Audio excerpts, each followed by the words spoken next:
Hello my tears, இன்றைக்கி லாவண்யா விஷனில் என்னென்னா யுகோ குட்டிக்கு நான் கொடுக்குற ஹெல்த்தியான லஞ்ச் ரெசிபி என்னன்னு பார்க்கலாமா. அதுக்கு ஒரு குக்கரில் வந்துட்டு கொஞ்சமாக எண்ணெய் விட்டு கொஞ்சம் சீரகம் போட்டுக்கோங்க. ஒரு 10 போல் வந்துட்டு சின்ன வெங்காயத்தை வந்துட்டு பொடி பொடியாக கட் பண்ணி நல்லா வணக்கி விட்டுக்கோங்க.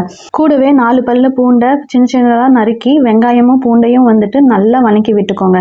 வெங்காயம் பூண்டு நல்லா வணங்கினதுக்கப்புறம் ஒரு தக்காளி எடுத்து நல்லா கட் பண்ணி அதையும் சேர்த்து வணக்கி விட்டுக்கோங்க. தக்காளி வணங்கினதுக்கப்புறம் ஒரு ஃபுல் கேரட்டை வந்துட்டு நான் பொடி பொடியாக கட் பண்ணி வச்சுருக்கேன். அதையும் சேர்த்து நல்லா வணக்கிக்கிறேன். ஏற்கனவே நான் அரிசியும் பருப்பையும் வந்துட்டு தனியாக ஊற வச்சுருக்கேன். அதுக்கான தண்ணியை வந்துட்டு நான் ஊற்றிக்கிறேன். இப்போ இந்த தண்ணியில் வந்துட்டு கொஞ்சம் உப்பு, அதுக்கப்புறம் வந்துட்டு குருமிளகுத்தூள் வந்துட்டு சேர்த்திக்கிறேன். குழந்தைங்க எந்த அளவுக்கு காரம் சேர்த்துவாங்களோ அந்த அளவுக்கு வந்துட்டு நீங்கள் போட்டிங்கன்னா போதும். தண்ணி நல்லா கொதிச்சு வரும்போது ஊற வச்சிருக்க அரிசியும் பருப்பையும் சேர்த்திக்கோங்க. இந்த ஸ்டேஜில் வந்துட்டு உப்பு காரம் எல்லாம் செக் பண்ணிக்கோங்க. கொஞ்சமாக மஞ்சத்தூள் ஆட் பண்ணிக்கோங்க. குக்கரை மூடி வச்சுட்டு ஒரு 5 விசில் விட்டீங்க அப்படின்னா சூப்பரான எம்மியான டேஸ்டியான சாப்பாடு ரெடி ஆகிடுங்க. இதை நீங்கள் இப்படியே கொடுக்கலாம், அப்படி இல்லைன்னா லைட்டாக மசிச்சு குழந்தைங்களுக்கு கொடுக்கலாம். இந்த வீடியோ பிடிச்சா லைக் பண்ணிக்கோங்க. இந்த மாதிரி வீடியோஸ் பார்க்க சேனலை சப்ஸ்கிரைப் பண்ணிக்கோங்க.